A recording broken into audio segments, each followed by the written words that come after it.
पे हमको इसमें डिस्क्लेमर देना है, क्योंकि इस चीज को डिस्कस करने से पहले that whether this clause is applicable or not, let me tell you something that we need to read down section 95 to 102. अगर हम इनको नहीं पढ़ेंगे तो हमें ये मालूम नहीं लगेगा कि क्लॉज एप्लीकेबल है या नहीं है, क्योंकि इसके अंदर हमको रिपोर्टिंग जो करनी है वो रिपोर्टिंग थोड़ी कॉम्प्लेक्स इन नेचर है, और इसको बेसिकली इम्परमिसिबल अवॉइडेंस अरेंजमेंट्स कहते हैं। एग्रीमेंट नहीं है, अरेंजमेंट्स हैं, तो we have to be careful that arrangement कैसा भी हो सकता है। और वो जो इम्परमिसिबल हैं बेसिकली इसको गार के नाम से ज्यादा जाना जाता है। तो ये इसमें क्वेश्चन पूछ रहा है कि whether the SSC has enter into an impermissible avoidance arrangement as referred in 96। तो जो भी चीजें हमें बतानी है वो सेक्शन 96 या उसके बाद 96 अगर आगे आगे कहीं और लेके जाएगा या कोई रूल्स की बात करेगा तो हमको वहां देखना है। अगर तो है तो आपको बाकी की चीजें पढ़नी है और बाकी की चीजें आपको जवाब देनी है, अगर नहीं है तो आपको नो करके आगे चलना है। But matter is not that simple as it seems, because impermissible क्या है और इम्परमिसिबल के एम्बिट में क्या चीज आएगी, और अगर आएगी तो आपको रिपोर्ट क्या करना। क्योंकि इफ यस कर दिया तो आपको ये बताना है कि वो इम्परमिसिबल ट्रांजैक्शन की नेचर क्या है। तो खाली ये नहीं है कि आपने कह दिया कि हाँ जी ये इम्परमिसिबल है ना, अगर आपने कहा ये इम्परमिसिबल है तो आपको ये भी बताना पड़ेगा उसकी नेचर क्या है, किस तरीके की वो ट्रांजैक्शन है, जो अरेंजमेंट हुआ वो इम्परमिसिबल है, कहाँ इवेजन हो रही है, कहाँ उसमें क्या चीज लैकिंग है। और उसके बाद आपको ये बताना है कि amount of tax benefit in the previous year के बारे में बताना है, arising in aggregate to all the parties of the arrangement। अब ये बहुत बड़ा गहन सवाल है that how you will provide the detail of tax benefit obtained by all the parties, those who are involved in impermissible avoidance arrangement.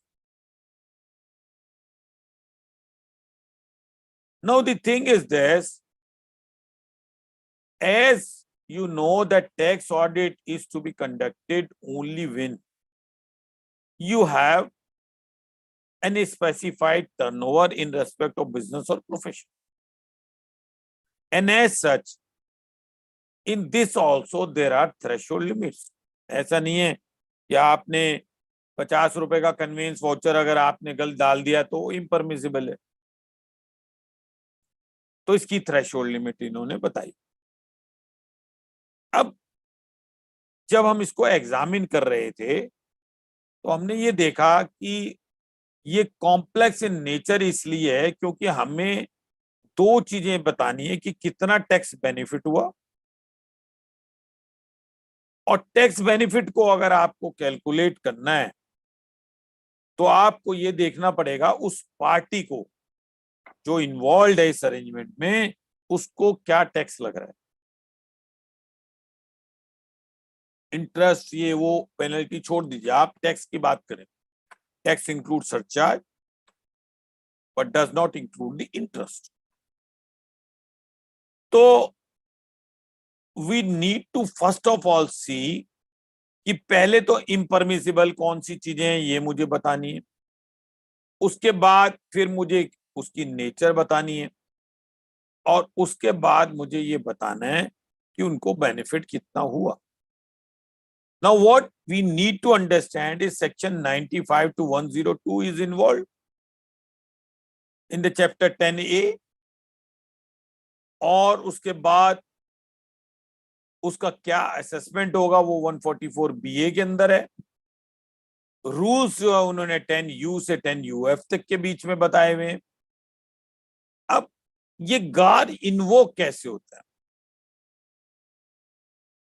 और गार जो है ये कब से आया स्टैट्यूट में, इसको पढ़ना इसलिए जरूरी है कि हो सकता है एक अरेंजमेंट हमारा हो तो 2018 में गया हो, लेकिन उसकी इम्प्लीमेंटेशन या उसका टेक्स्ट का जो इम्पैक्ट है वो 2022 में पहली बार आया हो सकता है 2021 में भी आया हो, 2022 में दोबारा आ गया हो, 2023 में फिर चलेगा। तो 2017 ऑनवर्ड जितने भी अरेंजमेंट क्लाइंट के हैं उनका इम्पैक्ट 2022 प्रीवियस ईयर में आ रहा है नहीं आ रहा है, ये भी एक हमारे स्कोप के अंदर। अब जो टेस्ट है कि ये कैसे पता लगेगा कि ये अरेंजमेंट जो है इम्परमिसिबल है, तो उसके लिए ये बताया गया कि आपको सेक्शन 96 में 4 पैरामीटर हैं, इनको टेस्ट करना है। पहला पैरामीटर कहता है arrangement creates light right obligation which are not ordinary created between the person. तो अगर कोई राइट या कोई ऑब्लिगेशन ऐसा क्रिएट हो गया जो ऑर्डिनरी कोर्स में नहीं होना चाहिए, तो वो आपको एक इम्परमिसिबल ट्रांजैक्शन की तरफ लेके जाए। मान लीजिए कि मैंने और अतुल पुरी जी ने एक एग्रीमेंट किया, एक आपस में अंडरस्टैंडिंग करी कि ऐसा करिए कि 5 करोड़ रुपए की मैं आपको चेक दे रहा हूं और आप 5 करोड़ के चेक अमित भाई को दे दो। अब इसमें जो है वो राइट क्रिएट हुआ अमित जी का और ऑब्लिगेशन क्रिएट हुई अतुल जी। और ये ऑर्डिनरी सरकमस्टांसेस में नहीं, भाई किस बात के दे रहे हो। तो अरेंजमेंट में ये कहा गया कि जी ऐसा है क्योंकि जो ये बिजनेस क्रिएट आया है, जो आया मेरे पास ये 50 करोड़ रुपए का, इसमें प्रॉफिटेबिलिटी बहुत ज्यादा हो रही है, तो हम ये क्रिएट करते हैं कि भाई जो है वो अमित जी ने इसकी मुझे जो है वो सर्विसेज लेके दी। तो ये पहला सब्सटेंस ये था कि ये ऑर्डिनरी ऐसा होता नहीं है, और ये राइट और ऑब्लिगेशन इन्वॉल्व हो गए अतुल भाई और अमित जी। अब वो दूसरा टेस्ट कहता है अरेंजमेंट रिजल्ट डायरेक्टली और इनडायरेक्टली इन द मिसयूज और abuse of the provision of the act. तो मिसयूज है या नहीं है ये भी ऑडिटर को चेक करना है। तो ये मिसयूज अगर है या अब्यूज है क्योंकि मैंने अपनी इनकम कम करी और इन्वॉल्वमेंट होगी पूरी साहब की, अब पूरी साहब को क्या मिला, पूरी साहब को कुछ नहीं मिला। 5 करोड़ आए, 5 करोड़ दे दिए। चलिए अमित जी को तो समझ में आया कि 5 करोड़ रुपए मिले इस अरेंजमेंट में। अब उन्होंने मुझे उसके बदले में कैश दिया या उन्होंने कोई और चीज दी, किसी प्रॉपर्टी में इंटरेस्ट क्रिएट करा, या अपने जो है किसी सन के साथ मुझे जो है कंपनी के अंदर मुझे शेयर दे दिए, और बहुत सारे कॉम्प्लेक्स ऐसे अरेंजमेंट होते हैं जो कि आप और हम लोग एक बेयर आइज से नहीं देख सकते। तो जब वो एग्जामिन कर रहे हैं कि भाई जो पार्टीज टू दी अरेंजमेंट हैं उनको बेनिफिट क्या हुआ इस अब्यूज से, तो पता लगा जी पुरी साहब ने इसलिए ली क्योंकि इनको अपने बैंक में टर्नओवर दिखानी थी, इसलिए इन्होंने देख लिया। अब बैंक से टर्नओवर दिखाने से इनको कैसे जो है वो अब्यूज कर दिया इन्होंने, क्योंकि क्या है कि अगर वो टर्नओवर नहीं दिखाते हैं तो इनकी प्रॉफिटेबिलिटी नहीं बनती है, जबकि इस ट्रांजैक्शन में कुछ नहीं बचा। और प्रॉफिटेबिलिटी नहीं बनती है तो ये लोन जो है वो अब्यूज बन रहा है या नहीं बन रहा है, ये एग्जामिन कर। तीसरी चीज वो ये कहते हैं कि इस अरेंजमेंट में लैक्स कमर्शियल सब्सटेंस, तो I need to also see this the arrangement between me, Puri Saab and Amit ji is having any commercial substance. कुछ काम धंधे की बात कर रहे हैं नहीं कर रहे हैं। आप कल को ये कहेंगे जी मैं बिजनेस कर रहा हूं, मैं अपने हिसाब से जो मर्जी कर सकता हूं, मेरी मर्जी, मैं किसी को 100 करोड़ रुपए दे दूं। जैसे मान लीजिए हमारे पास कोई केस कराने आता है, हम किसी से 10,000 लेते हैं, किसी से 1 लाख लेते हैं, तो उसके अंदर कमर्शियल सब्सटेंस क्या है ये हमको प्रूव करना पड़ेगा। और लास्ट वो कहता है कि arrangement enters into carried out by means और manner which are not ordinary employed for bona fide purpose. So I have to prove on the record that it is not a bona fide. Now all these are the responsibility of the chartered accountant the moment he says yes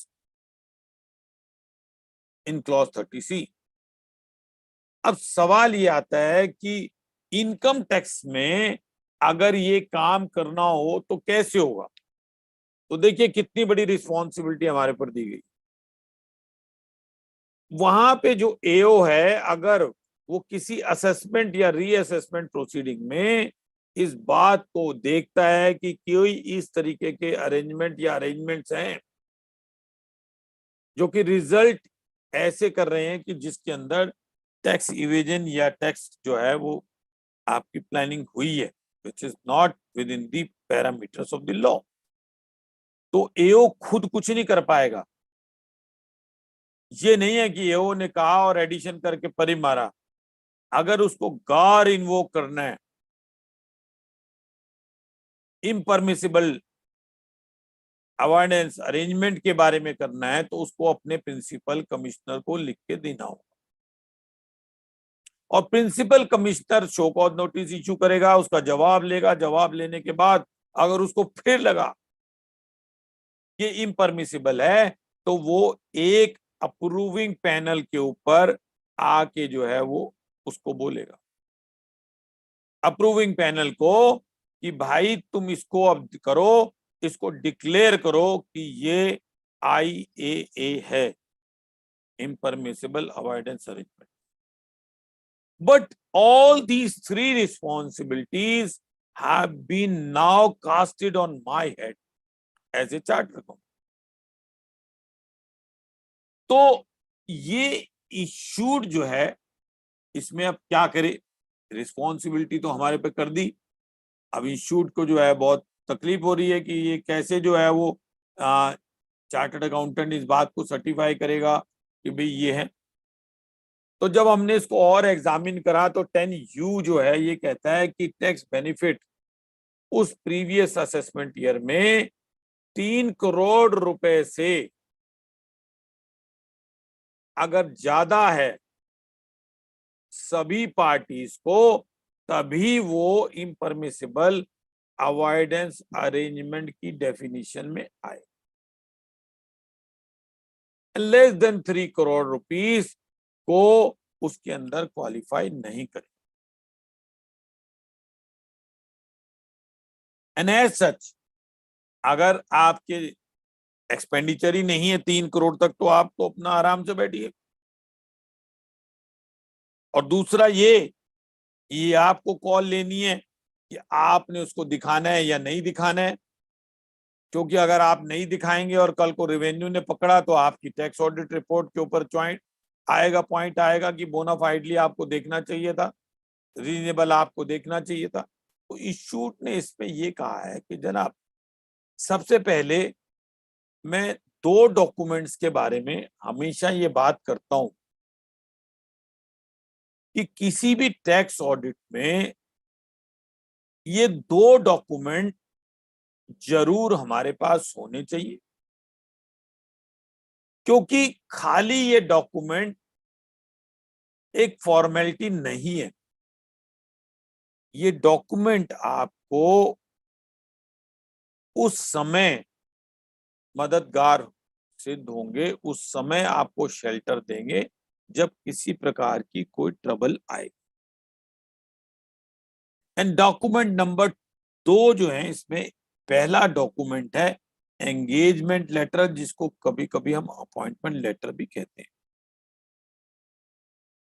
क्योंकि engagement letter से ये पता लगेगा कि मैं किस चीज की ऑडिट कर रहा हूं। जैसे हम एक मैटर देख रहे थे, उसमें वो टैक्स ऑडिटर के खिलाफ कंप्लेंट आई और टैक्स ऑडिटर को पूछा गया, भाई ये जो कंप्लेंट आई है इसके ऊपर आप जवाब दीजिए कि आपने गलतियां की हैं। कहता है साहब मैं नहीं, रिस्पॉन्सिबल आदमी नहीं हूं मैं। तो उससे पूछा भाई क्यों, जब तुमने टैक्स ऑडिट रिपोर्ट अपलोड करी है, फाइल करी है, तुम्हारे सिग्नेचर हैं, तो तुम क्यों नहीं रिस्पॉन्सिबल। कहता साहब मैंने ऑडिट ही नहीं करी। तो हमने पूछा भाई बूथ कर गया। तो बोला नहीं सर, एक्चुअली मैं जो है एक कंसोलिडेटिंग ऑडिटर हूं, मैं ऑडिट नहीं करता हूं सर। इस कंपनी की 3 यूनिट हैं, यूनिट ए, बी और सी, और तीनों यूनिट के 3 अलग अलग ऑडिटर्स हैं, और तीनों ऑडिटर्स ये कहते हैं कि मेरे को दूसरा आदमी पसंद नहीं, इसलिए मैं रिस्क नहीं लूंगा, क्योंकि उसकी रिपोर्ट में गड़बड़ है, कल को कुछ प्रॉब्लम हुई तो मैं फंसूंगा। And as such I am the consolidating auditor only. अब कहां से पता लगेगा साहब ये कंसोलिडेटिंग ऑडिटर हैं या इन्होंने करी नहीं करी। जब उनसे पूछताछ करेगी तो उन्होंने कहा कि ये लो जी हमारे पास ऑडिट रिपोर्ट है, ये मैंने साइन है ये रिपोर्ट। बोले जी मैं तो कई साल से कर रहा हूं। तो कहां से पता लगेगा, एंगेजमेंट लेटर से पता लगेगा कि उसको क्लाइंट ने किस लिए एंगेज किया था। हम लोग बहुत सारी ऐसी ऑडिट करते हैं जो प्रोप्राइटरी की होती हैं, वो अपने पर्सनल अफेयर सेविंग बैंक ये वो दिखाते ही नहीं है। इसके अंदर क्वेश्चन है जिसके ऊपर जवाब देना है, और आपका अपॉइंटमेंट एज ए पैन और एज एन एसएससी होता है। कभी भी अपॉइंटमेंट जो है किसी पर्टिकुलर चीज के लिए नहीं होता है। तो कहां से पता लगेगा, आपके एंगेजमेंट लेटर से पता लगेगा कि आपको किस चीज के लिए एंगेज किया गया। दूसरी चीज, एक दूसरा डॉक्यूमेंट है management representation, MR in short. ये भी एक वाइटल डॉक्यूमेंट है और बहुत जरूरी डॉक्यूमेंट है, और टैक्स ऑडिट में इसका होना अपने आप में एक बहुत बड़ा आपको मददगार सिद्ध होगा जब कभी कोई प्रॉब्लम आएगी। फॉर एग्जाम्पल, आपको 48(2)B में रिलेटिव की डेफिनेशन के लिए जो आपको रिलेटिव्स हैं वो कौन बताएगा, क्लाइंट बताएगा। फिर आप रीजनेबल उसके ऊपर चेक्स डालेंगे, या तो आप खुद ही जो है वो, मान लीजिए मैं और उसका क्लाइंट और उसका भाई, उसके बच्चे, या उनकी कंपनी, उनकी कोई सब्सिडरी कंपनी, इनके भी सारे काम मैं देखता हूं तो मुझे नॉलेज है। बट मेरा नॉलेज अपने आप में कोई मायने नहीं रखता, उसको मैनेजमेंट रिप्रेजेंटेशन से हमको बाइंड करना चाहिए कि वो 48(2)B में आएगा या नहीं आएगा। दूसरी चीज, आपके बहुत सारे ऐसे और पॉइंट हैं जो हमको अगर आप पूछेंगे तो बताएंगे। तो इसी तरीके से आपको उससे पूछना है कि क्या भाई पुराने किसी साल में 2017 के बाद आप पे कोई गार की प्रोसीडिंग इनिशिएट हुई या कंक्लूड हुई। अगर इनिशिएट हुई और वो अरेंजमेंट कंटिन्यूड अरेंजमेंट है, तो इशूट ये कहता है कि आपको उसको कवर करना है और उसकी रिपोर्टिंग आपको यहां करनी है। और कंक्लूड हुई तब भी, और मान लीजिए कोई नहीं है, तो फिर आपको ये नहीं बता पाएंगे कि वो कोई बेनिफिट उसमें से लिए। अब एक और सिचुएशन में इशूट कहता है कि आपको डिस्क्लेमर दे सकते हैं, वो ये कहता है कि मान लीजिए मैं, मेरे ब्रदर के और रिलेटिव, ये सारे मेरे पास जो है सीए पे नहीं है, एक सीए पे, और उस इम्पर्सिबल ट्रांजैक्शन में, जिसमें मैंने अभी बताया कि पुरी साहब, अमित जी, मैं, हम सब लोग अरेंजमेंट है, और मेरा जो सीए है उसके पास अमित जी का है नहीं, तो अमित जी के पास क्या बेनिफिट होगा, 115 बीबीसी लगेगा या नॉर्मल बिजनेस इनकम लगेगी, क्या पता इन्होंने वॉलंटरली अपने यहाँ दिखा रखा हो।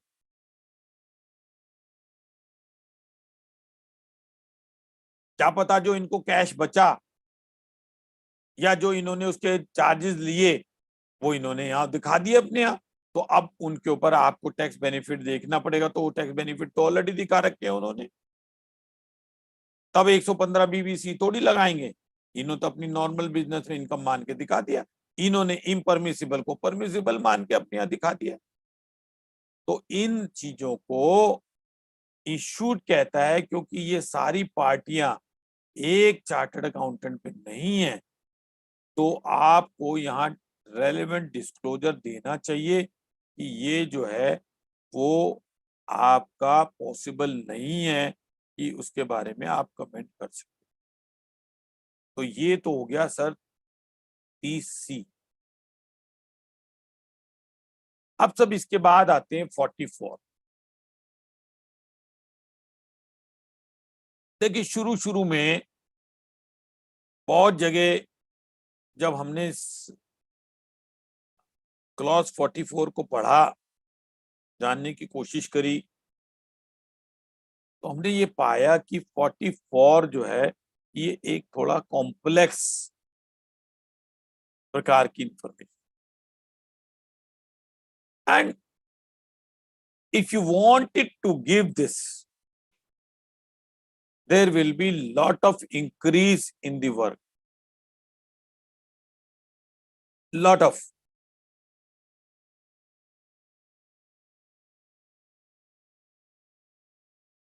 Now that is why lot of people have said we will give the disclaimer, but issue has taken a call. This onerous responsibility has been given to the auditors by the income tax department, and we are not supposed to shy away from our responsibility. However, it may be possible that in respect of the 6 information, 1 or 2 information you may not be able to give the correct data, but to the extent whatever is possible you must give it. तो issued ने इस 6 information में ये कहा कि अगर कहीं आपको कोई डाउट होता है और आपको लगता है कि आप वो जो इंफॉर्मेशन है वो करेक्ट नहीं दे पा रहे हैं, क्योंकि टैक्स ऑडिट के अंदर everybody knows that it is true and correct, it's a not fair opinion, it is 100% assurance, it is not 98%. If you are presuming it that it's a reasonable assurance, then you are mistaken. I need to show, when I will take you where we have to do the qualification etc, then I will tell. तो अब जो है वो आपको 6 में कैसे चलना है, तो अपने को जो पहली इंफॉर्मेशन वहां देनी है वो देनी है total amount of expenditure incurred during the year. अब यहाँ बहुत सारे क्वेश्चन आए, क्योंकि ये जीएसटी से रिलेटेड रिपोर्ट है, तो खाली वो देने हैं जिन पे जीएसटी लग रहा है, वो नहीं देने हैं जिन पे जीएसटी नहीं लग रहा, रेवेन्यू एक्सपेंडिचर देना है, कैपिटल देना है, या दोनों देने हैं, क्या डेप्रिसिएशन एक एक्सपेंडिचर है, क्या बैड डेट्स एक एक्सपेंडिचर है? तो इस शूट ने कहा, देखिए आपको टोटल एक्सपेंडिचर देना है which includes the capital expenditure, इसमें डेप्रिसिएशन इंक्लूड नहीं करना है because that is not charge, outflow नहीं है। बैड डेट्स के लिए भी ओपिनियन से आई कि आप चाहें तो उसको भी ना देना, चाहें तो ना दें। मेरी ओपिनियन में बैड डेट्स को भी टोटल एक्सपेंडिचर में डाल देना चाहिए, क्योंकि ये आपके P&L से वेरीफाई हो जाएगा। यहां तक तो कोई कॉम्प्लेक्सिटी नहीं।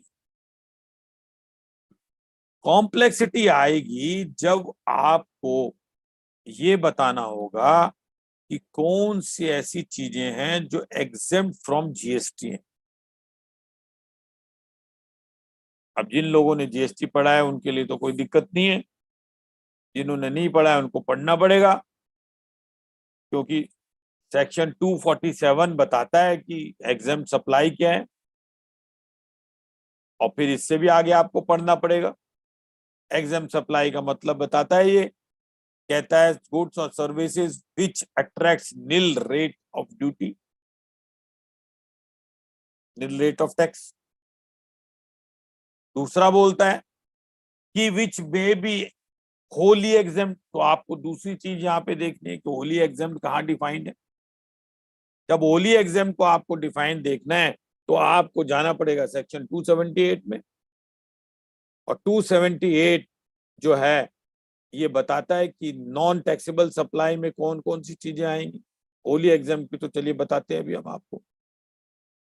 नॉन टैक्सेबल सप्लाई 278 बोलता है means supply or goods both which is not liable to tax under this act।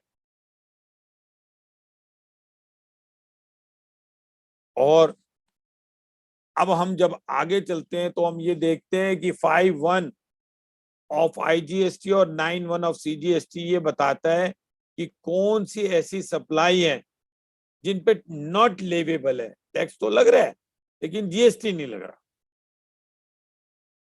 तो 7 बजे वाली ड्रिंक, अल्कोहल, उस पे जो है वो किसी भी तरीके का कोई जीएसटी नहीं लगता, लेकिन वो डीलर जो है रजिस्टर्ड हो सकता है। तो आप ये इस कॉलम नंबर 3 में डालिए।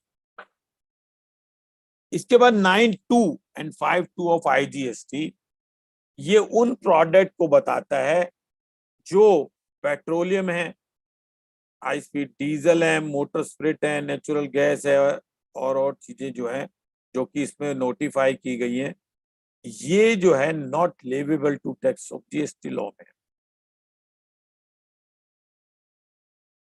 इसलिए इनकी जो इनवर्ड सप्लाई है उनको आपको एग्जेम्प्ट मानना है, यहां इंक्लूड नहीं करना। तीसरा, शेड्यूल 3। शेड्यूल 3 के अंदर सैलरी आती है, सेल ऑफ लैंड आता है, और कई चीजें आती हैं जो वो ये शेड्यूल 3 कहता है कि ये जो है एग्जेम्प्ट है। अब साहब इन सब चीजों को जोड़ने के बाद आपको ये कॉलम नंबर 3 के अंदर दिखाना है।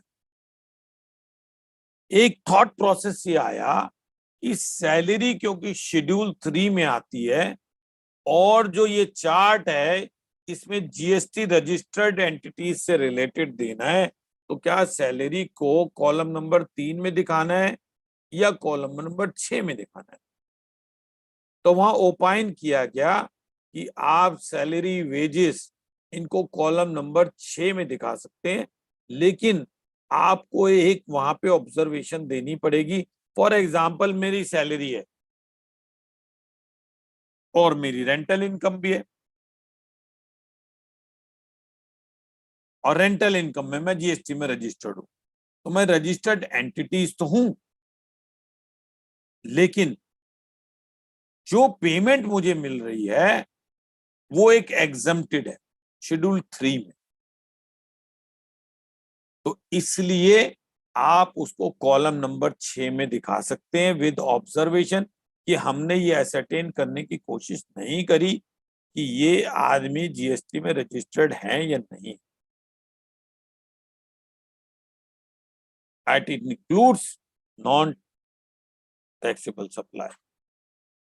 ये कॉलम नंबर 3 हो गया। अब कॉलम नंबर 4 की तरफ चलते हैं।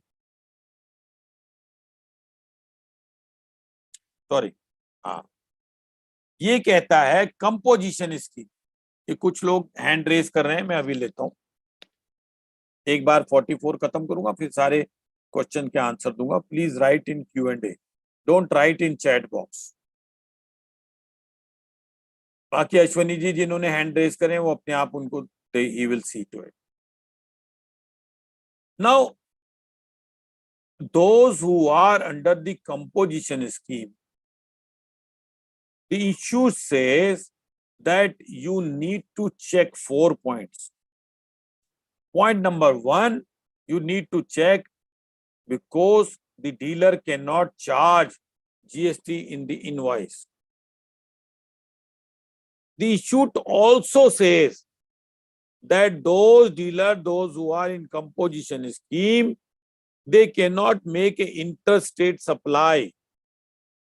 इंट्रास्टेट ही कर सकते हैं। तीसरी चीज इंस्टीट्यूट क्या चेक करता है? इंस्टीट्यूट कहता है कि आप ये चेक करें कि वो टैक्स इनवॉइस तो नहीं इशू कर रहा कहीं। और चौथी इंस्टीट्यूट ये कहता है कि आप ये चेक करें कि वो अपनी इनवॉइस के ऊपर ये एक टर्मिनोलॉजी देता है, composition of taxable person not liable. फिर इंस्टीट्यूट क्या कहता है कि in case ineligible input credit which are blocked under section 17(5) of the GST, or in case the purchases from person registered under composition levy, it is a normal practice of small and medium taxpayer not to mention the GSTN on the supplies in their accounting software. अब उन्होंने अपने software में arrangement नहीं किया, इसलिए उनको पता नहीं लग रहा है। तो उन्होंने कहा कि आप इसको आप ये कह सकते हैं अपनी ऑब्जर्वेशन में, रिपोर्टिंग के time that it is quite possible that some may be reported in the category of expenditure relating to entity not registered under GST. Composition वाली गलती से वहां दिखा। तो आपको ये डिस्क्लेमर इसके अंदर इन्होंने कहा कि आप दे सकते। तो ये कंपोजिशन हो गया। तो अब हम पीछे चलते हैं। फिर पहला टोटल एक्सपेंडिचर बताया, इसमें मैंने बताया कि इसके अंदर कैपिटल भी आ जाएगा, लेकिन आपको डेप्रिसिएशन नहीं लेना, आपको बैड डेट नहीं दिखानी। दूसरा मैंने आपको बताया एग्जेम्प्ट में, इसके अंदर मैंने बताया सैलरी नहीं लेनी है, आपको कॉलम नंबर 6 में ले जाना है, और प्रॉपर्टी से रिलेटेड नहीं लेनी है। लेकिन इसके अंदर आपको पढ़ना पड़ेगा कि अल्कोहल की सप्लाई ये हो। नेक्स्ट जो है अदर रजिस्टर्ड एंटिटीज का बैलेंस आता है। और उसके बाद एक कंट्रोवर्शियल इशू ये आया कि क्या पेमेंट का हमको चेक करके बताना। इनफैक्ट अगर मैं आपको बताऊं तो इनको दो ही चीजें चाहिए थी। एक तो इनको चाहिए थी कि भी कौन से ऐसी पेमेंटें हैं जो 180 दिन के बाद कर रहा है। तो साहब शेड्यूल 3 से भी मिल जाएंगी, वहां पे बताना है कौन सी 6 महीने से पुरानी है, क्योंकि इनका इनपुट क्रेडिट रिवर्स होना चाहिए। तो यहां पे इंस्टीट्यूट ने कहा कि आप जो है टोटल पेमेंट से लिख रहा है टू रजिस्टर्ड एंटिटी। अब आप उसके अंदर ये कह रहे हैं कि a question may arise whether the total payment to the registered entity is to be reported or the total expenditure as booked in the books of account। मतलब कैश आउटफ्लो बताना है या बुक्स में कितना फ्लो है। तो institute ने यहां क्लैरिफाई करा, a harmonised interpretation shall be that in column number this the total column 3, 4, 5 is to reported and the value of expenditure booked as per books of account shall be reported as per the system of accounting followed by the assessee. If you are following the cash system of accounting, it is reported as per your column 45345. ये इन्होंने यहाँ पे बताया। अब आखिरी जो है चीज उन्होंने ये बताई कि आपको इस तरीके से एक टेस्ट चेक के लिए आपको लेना है और आपको इस तरीके से यहाँ रिपोर्ट करनी है। ये सारी जो है आपकी 6 की 6 चीजें यहाँ आनी है। फिर उन्होंने ये कहा कि अगर आपको मान लीजिए कॉलम नंबर 3 में नहीं पता लग रहा है तो आप जो है वहां डिस्क्लेमर दे सकते हैं, आप अपनी ऑब्जर्वेशन में दे सकते हैं कि आपने कितना टेस्ट चेक किया है। अब फॉर एग्जाम्पल वो कहते हैं in case of purchases on which RCM is applicable, ये जो है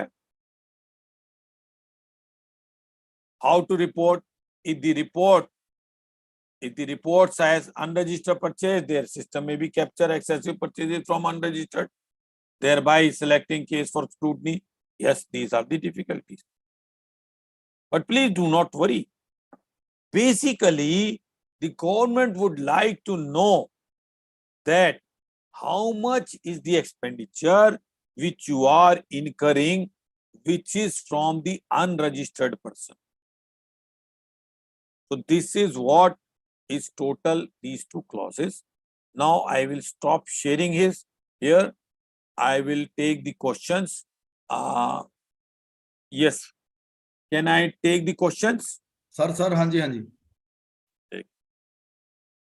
पहले मैं Q&A में लेता हूं, फिर चैट की तरफ जाऊंगा। रविंदर अग्रवाल जी पूछ रहे हैं how to download form 3CA 3CB directory from income tax portal without logging in for a particular client. ये तो सर आपको जो डाउनलोड करना है इनकी यूटिलिटी से वहां से डाउनलोड हो सकता है, और इसका जो है बाकी आपको फॉर्म में देखना हो तो आप फॉर्म में देख सकते हैं। दूसरा आयुषी जैन जी पूछ रहे हैं please confirm should we report salary wages under column 3। ये मैंने ऑलरेडी बता दिया है कि आप इशूड गाइडेंस दे रहा है उसको अनरजिस्टर्ड में कर दें with an observation that they might be registered under the other GST for other than salary. Rakesh ji पूछ रहे हैं do we have to give one consolidated figure under each head from our working or otherwise every figure? We have to give the consolidated figure. We don't have to. Everything you have to keep in your work papers, working papers. चलिए sir, अब chat पे आ जाते हैं। अश्विनी जी, संजय जी एक minute, उसके अंदर एक अपने कॉलम दिया है name of the party to whom payment payable. कहाँ पे जी? आप कॉलम देखिए जो आपने 6 दिए है ना, जो गाइडेंस में है। नेम ऑफ द पार्टी कहीं भी नहीं है। आप देखिए। अजी नहीं है ना सर, मैं भी तो बता रहा हूँ कहाँ लिखा है नेम ऑफ द पार्टी, बताएं। आप वो वर्किंग पेपर बताए हैं।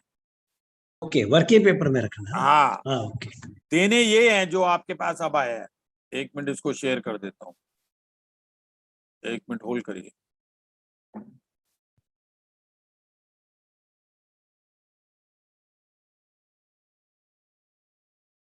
वो वर्किंग पेपर बताए हैं आपको, सिर्फ ये 6 रखने हैं, कहीं पार्टी का नाम नहीं है।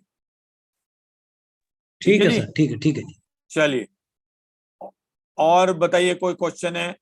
अश्विनी चैट वाले आप ले लो यार, जरा चैट का मेरी थोड़ी डिफिकल्टी है। चलो मैं देखता हूँ। लो जी, चैट में, वैसे चैट में आप काइंडली ना ही लिखें क्वेश्चन। हाँ दिक्कत है। How will the advance received against expenditure reflected at your and? Advance received उसको अगेंस्ट एक्सपेंडिचर नहीं, कुछ नहीं करना उसको। जो आपने P&L में किए कैपिटल और रेवेन्यू, अगर आपने P&L में किए और कैपिटल आपने अपनी बैलेंस शीट में किए, उनको लेना है, एडवांस से कोई। उसके बाद है जी sir, are we suppose to report expenditure which is not supply as per GST like salaries? बता तो दिया, आंसर दे दिया ना, उसको लास्ट कॉलम में देना है। उसके बाद प्लीज क्लिक, चलो जी तो अपने ही है, और तो कोई है नहीं चैट बॉक्स में। चलिए ठीक है जी। अब एक और एक क्वेश्चन हैंड आ रेज गया। है, दो इनसे पूछ लेते हैं। हाँ 1 मिनट, ये लोगों ने इधर कुछ और डाल दिए, 2 मिनट अश्विनी भैया। हाँ जी। Sir in para 20B whether we should mention the PF for preceding year, ये मैं अभी इसको ले लेता हूँ 1 मिनट। ये दूसरी क्लॉजेस पे आ गए हैं, इनको 1 मिनट, पहले 44 वाले लेते हैं। If the client is not registered under GST law but tax audit is applicable, how to fill the detail in column 44? Yes, we have to give the details. You may be registered, you may not be registered. So you have to give because you have to see the vouchers and then you. Bank charges, yes, bank charges पे GST लगता है तो registered होते हैं, इसमें डालने चाहिए। Whether interest and penalty is to be reported, interest and penalty under which column? 44 में। इंटरेस्ट पेनल्टी तो अगर आपने पीएनएल में डेबिट कर रखी है, डिसअलाउ कर रखी है तो आप, हाँ ये एक क्वेश्चन आया,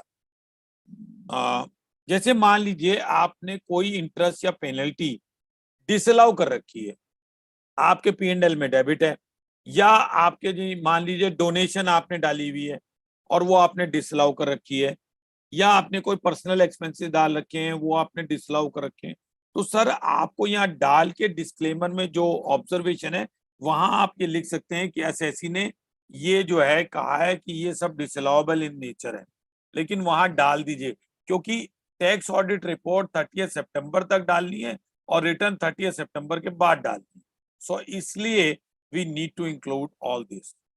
सो now except for this every question is answered.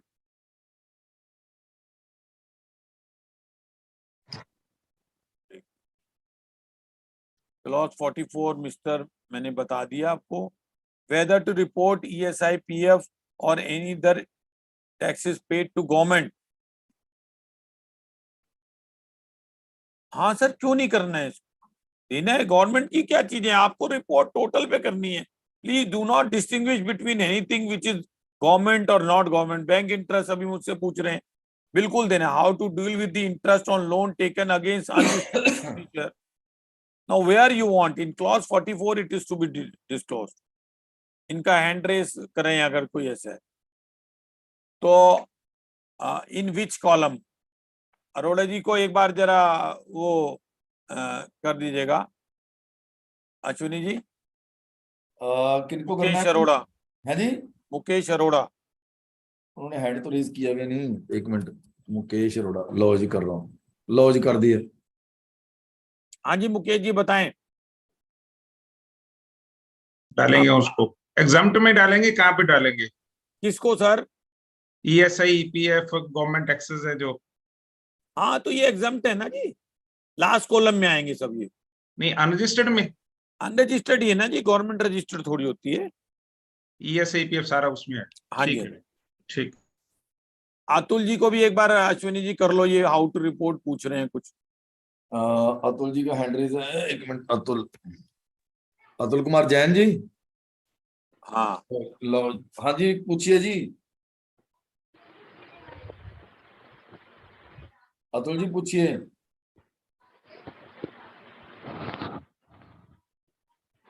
Hello Atul ji, आपका हैंड चलिए छोड़ दीजिए, कोई बात नहीं अगर नहीं है तो। दिन सत्या प्रकाश गुप्ता जी। Yes sir. हाँ जी सर जिस पे हमने प्रोविजन करा है पर जीएसटी चार्ज नहीं करा, बट बिल बाद में आएंगे जिसमें जीएसटी, तो उसके सत्य क्या प्रकाश करना? जी, पहली बात तो आप कोई प्रोविजन जो एसर्टेन नहीं है वो आप बुक्स में कैसे डाल देंगे? आपको पता होना चाहिए सामने वाली पार्टी कौन सी है। नहीं, जैसे ऑडिट फीस का हो गया सर। तो ऑडिट फीस आपको पता नहीं है ऑडिटर रजिस्टर्ड है नहीं है, ऑडिटर कौन है? नहीं, इस सब और जब प्रोविजन करेंगे फिर जीएसटी करना चाहिए, विदाउट जीएसटी करना चाहिए? सर तो जीएसटी आएगा। आप तो जीएसटी से करेंगे ना, आएगा आएगा आपको वो जीएसटी में ना। देखिए एक तो आप प्रोविजन कर रहे हैं, दूसरी बात जीएसटी इंक्लूड करके कर रहे हैं। अगर वो जीएसटी वाला है तो जीएसटी इंक्लूड करेंगे, नहीं होगा तो नहीं करेंगे। अगर मान लीजिए बैंक में कौन सा ऑडिटर, आपका बैंक वाले 31 मार्च को प्रोविजन करते हैं, उनको पता नहीं होता है कि कौन ऑडिटर है, ऐसा है क्या? मेरे को नहीं है ऐसा, सबको ऑडिट इशू हो जाती है 31 मार्च से पहले और हेड ऑफिस में होती है, उनको सब पता होता है कौन से रजिस्टर्ड है नहीं है। उनको जो है अगर हाँ कोई बॉर्डर ऐसा लाइन केस है जहां पे आपको नहीं पता लग सकता है, तो आप उसको लास्ट कॉलम में डाल दीजिए अपनी ऑब्जर्वेशन के साथ, क्योंकि ये प्रोविजन है इसलिए नहीं पता लग रहा है। ऑब्जर्वेशन जरूर दीजिएगा सत्य प्रकाश जी। ठीक, thank you sir, thank you. हाँ हाँ जी, जी, अगर कोई और क्वेश्चन है जी, परमजीत सिंह जी और राजन जी, राजन कुमार क्षेत्रपाल, आपका क्वेश्चन है, पूछिए जी सर, फिर आगे चलेंगे। 2-3 और इधर क्वेश्चन है, मैं फटाफट आंसर देता हूँ अगर कोई नहीं आ रहा तो। एक ये पूछ रहे हैं पैरा 20B अमोल लचरमी का, whether we should mention PF for proceedings here March hello 21। Hello हाँ जी परमजीत बोलिए। मैं राजन बोल रहा हूँ। हाँ जी, मेरा क्वेश्चन ये था कि if what will the treatment of part salary paid to the partners and interest paid. 44 के लिए पूछ रहे हैं। हाँ जी सर। देखिए वो अनरजिस्टर्ड में आएंगे, आपका सैलरी जो है वो लास्ट वाले कॉलम में देनी है आप, ओके और इंटरेस्ट भी, क्योंकि अगर आपके पार्टनर इंडिविजुअल कैपेसिटी में कहीं जीएसटी में रजिस्टर्ड हैं तब भी उन पे जीएसटी चार्ज नहीं होगा। मेरी ओपिनियन में आपको उसको लास्ट कॉलम में ही डालना चाहिए। ओके, कॉलम नंबर 6 में।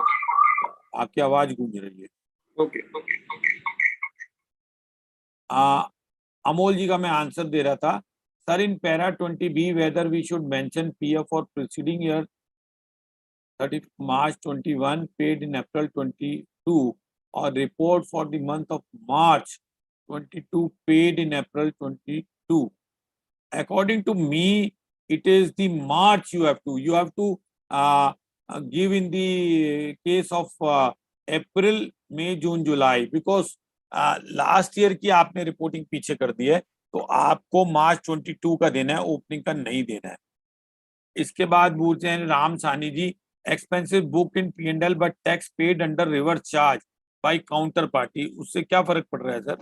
आपको जो है अपने यहाँ एक्सपेंस आपने बुक कर दिए, वो रजिस्टर्ड सामने वाला जो है आपने एक्सपेंसेस अपने यहाँ बुक करें और आप ही तो देंगे रिवर्स चार्ज, वो कैसे देगा? मान लीजिए वकील की फीस डाल रहे हैं आप, तो वकील की फीस में रिवर्स चार्ज आप खुद डालेंगे ना, तो वो लास्ट वाले कॉलम में आएगी, वकील रजिस्टर्ड नहीं है। लेकिन अगर सामने वाली पार्टी आपको पता है रजिस्टर्ड है, तो वो रजिस्टर्ड में डालेंगे आप। How to report RCM on ocean freight? Ocean freight तो सामने वाला रजिस्टर्ड होता नहीं है, वो लास्ट में डालेंगे आप 6 कॉलम में। ओपनिंग स्टॉक, हाँ ये एक इश्यू ऐसा है, इसको हमारे अभी गाइडेंस नोट में कहीं कवर नहीं किया है, तो आपको ओपनिंग स्टॉक में जाके पीछे की देखनी है, क्योंकि परचेजेस आपको अनरजिस्टर्ड डीलर से जो करी है वो अलग करनी पड़ेगी। तो ये एक फर्स्ट इन फर्स्ट आउट की जो आपकी जो कैलकुलेशन होती है उसके हिसाब से आपको देना है, और अगर आप नहीं दे सकते हैं तो वहां डिस्क्लेमर दे के आप इसको लास्ट कॉलम में दे सकते हैं। अतुल कुमार जी कह रहे हैं मैं बोल नहीं सकता, मुझे फोन कर लें, मेरा नंबर सबके पास होता है, नहीं तो अश्विनी जी दे देंगे।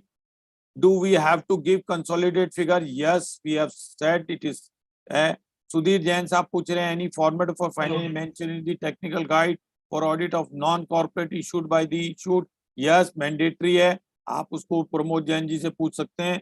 करण सिंगला जी पूछ रहे हैं interest on secured loans paid to bank is to be reported in which column? I have already said because it is GST is charged on it. Bank is under registered under GST. All banks are registered under GST, even though there is no GST charge on the interest, still you have to show in the registered. क्या sir हमें depreciation को column में show करना है? No, मैं बता चुका हूं sir. Need a simple format for engagement letter and MRL. I will try to help you and by वोका आई मे गिव यू, मैं उसको आगे दूंगा, लेकिन 10 तारीख के बाद दूंगा, अभी मैं बाहर हूँ, 28 से लेकर 10 तक बाहर हूँ। एक मिनट बहुत जरा ये जो है ना ये लास्ट क्वेश्चन दे दूं फिर आपको ले रहा है, एक second. Shilpa Soni, bank is registered entity, bank charges paid to bank can be booked under the payment registered dealer, but where to report interest? As I told you, that since it is a registered entity, though it may not be charged under this, you have an option with this that you can show in the last column also. Opening stock को मैं बता चुका हूँ. हाँ जी, आप बताएं sir, 4-5 रह गए. सर मेरा एक सवाल है ये. जी अभी रवि हम जी. डिस्कस कर रहे थे नॉन जीएसटी सप्लाईज की बात कर रहे थे हम सर. हाँ, जैसे हमारे इंस्टीट्यूट गाइडेंस नोट भी कह रहे हैं 82.3 पैराग्राफ में schedule 3 to CGST Act 2017 lists out activities हाँ. or transactions which are treated neither as a supply of goods nor a supply of services, हाँ जी. and thus expenditure incurred in respect of such activities need not be reported under this clause in any of the columns from 3 to 7. For example, para 1 of the schedule 3 covers services by an employee to the employer in the course of or in relation to his employment, and thus remuneration to employees need not be reported. That is my concern. You are saying these are to be reported. In last column unregistered. No sir, but point is reconcile कैसे होगा? या तो आप total expenditure में नहीं डालें. हाँ sir, we will. That is what I'm saying, because Yeah. this So you have to institute give guidance. in the observation. Sir, that is what I'm saying. Institute guidance is saying that this is not part of the reporting thing. He says No. किसी column में नहीं आएगा. That is true, This but need it not be is- reported. they need not be reported. may word है उसमें. आप एक बार दोबारा पढ़ लीजिए. लिख रहे हैं sir schedule 3 to CGS Act list out एक बार activities. पहले पढ़िए ना आप. उससे हाँ जी. पहले पढ़िए जरा. Schedule 3 to the CGST Act 2017 lists out activities or transactions which are treated neither as a supply of goods nor a supply of services, बिल्कुल. and thus expenditure incurred in respect of such activities need not be reported under this clause in any of the columns from 3 to 7. For example, para 1 of the schedule 3 covers services by an employee to the employer in the course of or in relation to his employment, and thus remuneration to employees need not be reported. Hold करिए. मेरा जो last discussion हुआ था उसके हिसाब से last column में बोला गया. नहीं सर, लास्ट कॉलम में तब जोड़ूंगा, पहले वाले में भी जोड़ूंगा. हाँ तो वही एक मिनट. बट सर ये कह रहे हैं 7th कॉलम में भी नहीं रिपोर्ट करना मुझे. वो तो मुझे अगर पहले वो वाले भी कहना नहीं पूरा टोटल डालना था, इन्होंने कोई चीज लास्ट में ऐसी चेंज करी है. Let me see it discussion के बाद. और दूसरे सर मैंने जैन साहब का भी एक वीडियो सुना था. दे वर हाँ. सेइंग कि we need not reconcile the total expenditure with the expenditure in profit and loss account. Sir ऐसा है, आपको नहीं करना है, लेकिन जी जी. अगर आप उसको टोटल नहीं करेंगे तो आपको क्वेरी आने वाली है. नहीं सर, मैं आपको बता रहा हूँ आपके. But sir that is why we are saying कि इंस्टीट्यूट का गाइडेंस, बट पॉइंट है सर गाइडेंस तो इंस्टीट्यूट का है, लेकिन उनके स्क्रूटनी नॉर्म्स तो इंस्टीट्यूट नहीं बना रहा. That is why I am there ना. आपको रिकंसाइल करने की आवश्यकता हो तो हमने कहीं कोई वो तो लगाया नहीं है कि भाई ये कॉलम उस वाले कॉलम से टैली होना चाहिए बैलेंस शीट के उससे. ये तो नहीं हमने कहीं कहा. लेकिन आप एक बात बताएं कि जो उनके स्क्रूटनी नॉर्म्स आएंगे वो हमारा गाइडेंस नोट देख के थोड़ी बनेंगे. नहीं sir my in any case that is included to be my registered में चला जाएगा. So my point is, for example एक प्रोफेशनल का ऑफिस है, सी उसमें मैक्सिमम पोर्शन सैलरीज का होता है. So maximum portion will go to unregistered में चला जाएगा वो. माय पॉइंट मैं लिखता हूँ जी मेरा टोटल खर्चा 10 लाख का है सारे साल का, उसमें मेरी 6 लाख की सैलरीज है. ठीक है सर, तो 10 लाख में से 6 लाख तो अनरजिस्टर्ड में रिपोर्ट हो जाएगा, तो ऑटोमेटिक इंस्टीट्यूट फिक्स ही कर देगा केस मेरा. ऐसा है. ये आपको अभी एप्रिशिएशन जो है ये बिल्कुल ठीक है. I am not refusing, but at the same time होगा. नहीं सर, मैं एक चीज कह रहा हूँ, अगर मैं टोटल एक्सपेंडिचर लिखता हूँ सैलरी निकाल के 4 लाख मेरा total expenditure with entities, because it says entities two entities जो खर्चा है जो बिजनेस मतलब बिजनेस कर रही है. Employ is not working as a business entity. There एक लॉजिक ये था, we are suppose to report entity to entity जो खर्चा हुआ है, जो मैंने एंटिटीज को पेमेंट करी है. एम्प्लॉय को payment is not payment to entities. So employ is never registered और unregistered entity. So here we are to supposed to report expenditure which I have paid to entities, business entities. So that way मुझे total expenditure वो show करना है जो मैंने entities को pay करा है. That is what I could understand from that video also and from the institutes this clarification. आप बताइए कौन सा पैराग्राफ बोल रहे थे आप? 82.3 सर. 82.3 डेफिनेशन के बाद जो मैंने बताया. शेड्यूल 3 लिस्ट आउट एक्टिविटीज और transaction which are treated as neither supply nor itna and thus expenditure in respect of such activity need not be reported under this clause in any of the column 3 to 7. For example, para 1 itna services by employer to employee, thus the remuneration to employees need not be reported. it may be noted that expenditure that is incurred wholly and exclusively for business or profession it qualifies for the deduction itna. The format for 44 expenditure goods and services, expenditure related to exempt from GST may be reported था वो.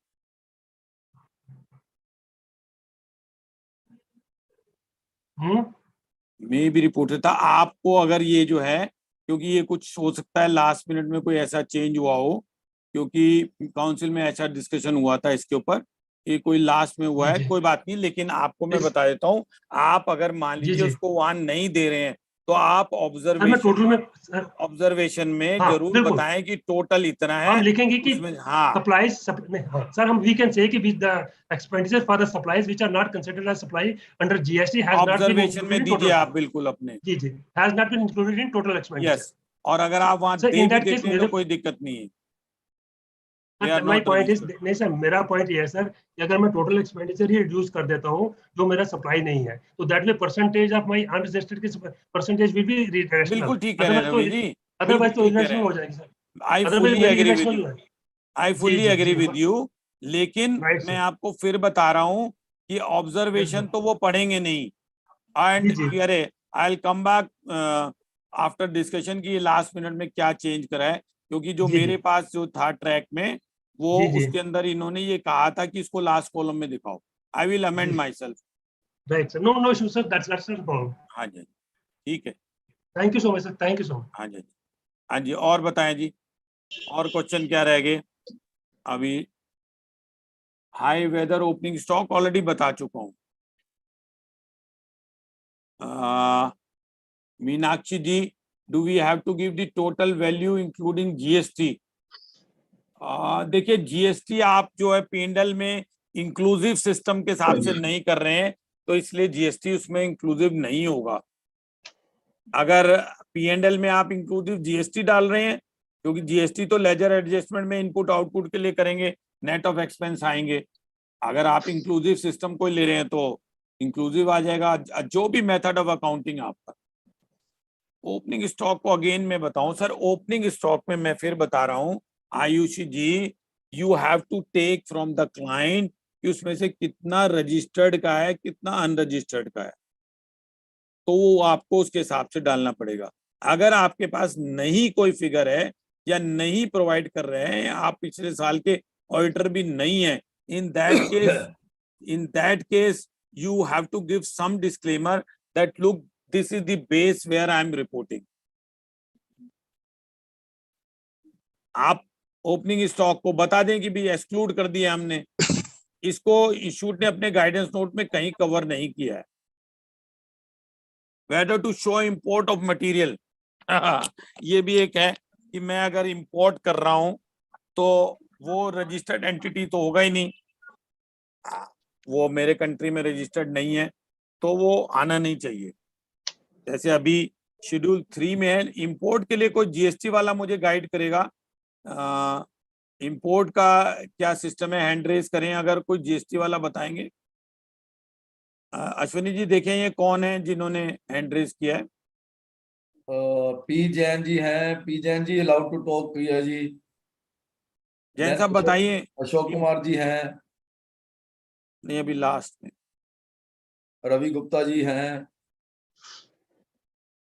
आकाश कालड़ा. सबको किया है जी, आप बताइए जी. Hello.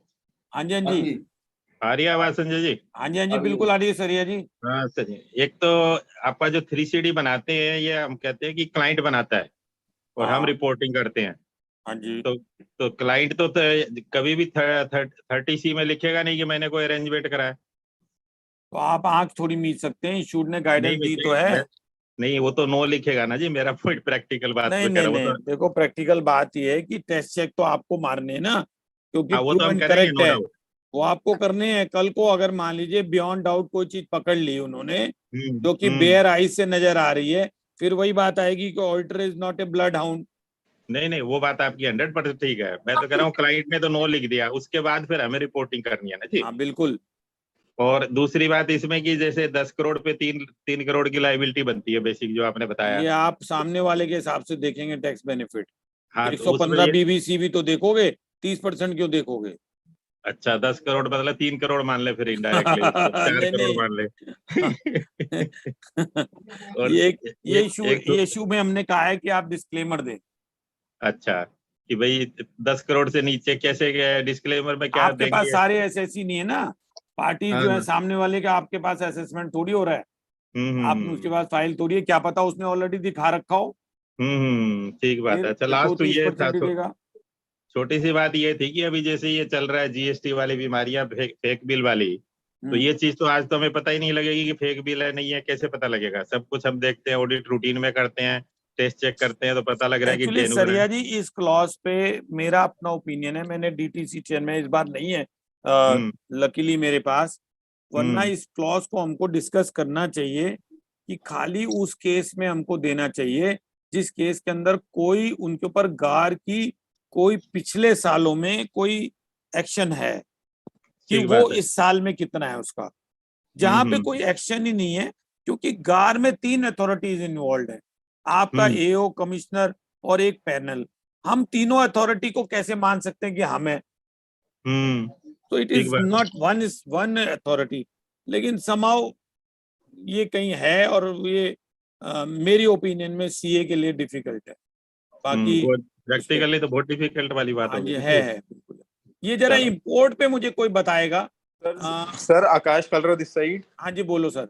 Import के case में ना रिवर्स चार्ज होता है, हाँ तो every good that is being imported और service we are paying reverse charge in every GST ये तो रिटर्न। मुझे मालूम है, तो फिर लेकिन उसको similarly like we are reporting for GT है ना, अनरजिस्टर्ड पार्टी के अंदर रिपोर्ट करना चाहिए, because anyways you are paying GST liability on it and नहीं इट इज वो पार्ट तो ऑफ योर ठीक है, रिटर्न। लेकिन आ, अगर मान लीजिए वो कोई रजिस्टर्ड एंटिटी से लेना देना नहीं है, तो अनरजिस्टर्ड में रिपोर्ट करेंगे ना सर उसको।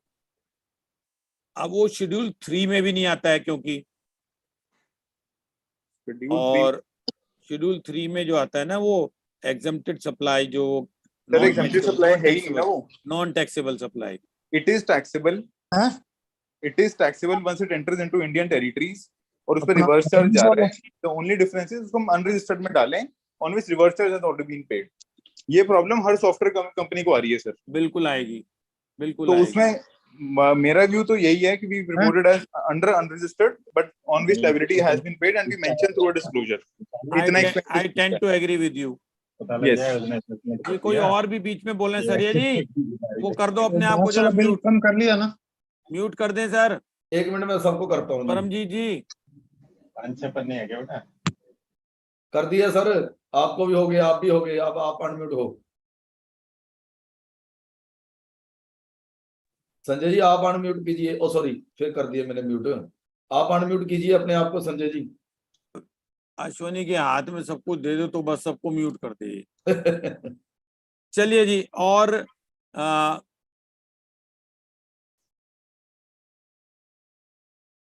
ये ओपनिंग स्टॉक वाला क्वेश्चन बार बार आ रहा है, मैंने फिर बोला कि आप इसको एक बार देख के रजिस्टर्ड में डालें, और अगर आपको नहीं पता लग रहा है तो डिस्क्लेमर दे के लास्ट में डाल सकते हैं। सर एक्चुअली इसमें कुछ इश्यूज ये भी हैं, कुछ बंदे ये भी कह रहे हैं कि we are talking about the expenditures to registered entities only, stock is not an expenditure. अच्छा तो नियर पार्ट ऑफ है ना, परचेज से तो आया, इसलिए सर चलिए इसको मैं एक बार दोबारा क्वेश्चन रेज करूंगा वहां, क्योंकि मेरे को इसमें गाइडेंस नोट में भी इसके बारे में कोई बात नहीं हुई, तो गाइडेंस नोट में ऐसा है ना, पहली बार आया है ना, क्योंकि लोगों ने सब किसी ने क्वेश्चन रेज ही नहीं किया, तो इसलिए मैं भी तो एक चीज है इस पे ओपनिंग स्टॉक वाले पे, जब हम अपनी परचेजेस कवर कर रहे हैं that means we are cover, how do we show it in P&L? We show purchase minus closing stock, right? हाँ जी, क्लोजिंग स्टॉक आपका वैसे ही इनकम साइड पे रिपोर्ट होता है जस्ट फॉर प्रेजेंटेशन पर्पसेस। हाँ जी, तो अगर मैं इसके अंदर अपना ग्रॉस एक्सपेंस शो कर रहा हूं, I should report complete purchases which is including GST. Ideally the purpose is to tell कि हमने कितना सामान जीएसटी से लिया, कितना नहीं लिया। तो परचेज तो मेरा इसमें एक और चीज है ना आकाश, इसके अंदर कई लोगों की प्रेजेंटेशन ऐसे होती है कि वो increase and decrease in stock दिखाते हैं। यस, वो तो anyway sir out of GST होगा, क्योंकि हाँ तो वो जीएसटी नहीं है। तो हाँ। यहाँ सवाल ये आ रहा है कि अगर आपने परचेजेस के अंदर कहीं उसको क्लब कर रखा है जी, तो वो एक इश्यू आएगा।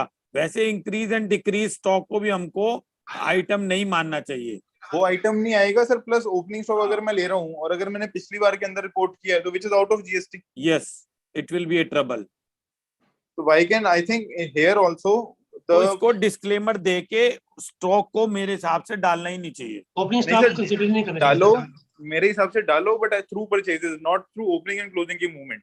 नहीं नहीं, एक नहीं, बार नहीं। तुमने डाला तो कहीं ना किसी कॉलम में डालोगे, अनरजिस्टर्ड में डालोगे तो खाम का वहां चला जाएगा, रजिस्टर्ड में डालोगे तो तुम्हारे पास है कहाँ पिछले साल की अगर ऑडिट तुमने नहीं करी, मैंने करी हुई थी, तो आपको कैसे पता लगेगा अनरजिस्टर्ड डीलर वाला स्टॉक है। सर ओपनिंग सर नहीं लेना देखो, चाहिए। अगर Opening आपने नहीं लेना परचेजेस डाल दी, अगर आपने परचेजेस के अंदर ही टोटल बता दिया जीएसटी कितना है, तो ओपनिंग क्लोजिंग तो वैसे ही कवर हो गया ना। नहीं आपकी बात ओपनिंग पिछले ठीक साल है। कवर हो गया, क्लोजिंग ना इस ना बार कवर हो गया। एक मिनट, एक आकाश देखो क्या है, at one place we are saying that total expenditure tally होना चाहिए। बिल्कुल। तो अगर आप ओपनिंग स्टॉक को उसमें से हटा देंगे, डेप्रिसिएशन हटा देंगे, बैड डेट्स हटा देंगे, सैलरीज हटा देंगे, तो आपका टोटल टैली नहीं होने वाला है। नहीं होगा, राइट। तो कहीं ना कहीं ऑब्जर्वेशन में आपको 1-2 लाइन 4 लाइन लिखनी पड़ेगी कि Yes. हमने ये चीजें हटा दी। Right. This I agree. This I agree. That is the right approach, sir. That is the right Yes. approach. So you have to see. आकाश जी एक बैंक- चीज और देखो ना, जो लोग स्टॉक कंज्यूम्ड दिखाते हैं, टोटल कंज्यूम, उसमें हाँ जी। ओपनिंग स्टॉक की कंजम्पशन तो आई जाती है और क्लोजिंग स्टॉक की निकल जाती है। हाँ जी। नहीं वो तो नहीं, वो तो ओपनिंग बात हो ही स्टॉक गई। कहीं ना कहीं तो इम्पैक्ट करता है ना प्रॉफिट लॉस को। नहीं करता है, प्रॉफिट एंड लॉस अकाउंट से कोई लेना देना नहीं है, इस जीएसटी रिपोर्टिंग है ये। Yes. 44 is a GST reporting. Right. हाँ तो वो उसका ओपनिंग क्लोजिंग से कोई लेना देना नहीं है, वो इम्पैक्ट आपका पीएनएल पे क्या आएगा वो असेसिंग ऑफिसर देखेगा। ये बैंक इंटरेस्ट के बारे में एक और काफी क्वेश्चन आ रहे हैं, जीएसटी वाला कोई बताएगा, bank interest is an exempt supply, so it is to be reported in the column 2 as I said. Interest exempt है जी, exempt हो गया। Yes, it has to be shown as I said clearly. क्या sir हमको total expenditure दिखाने देने से report में और क्लॉज एनेक्चर अपलोड कर सकते हैं क्या?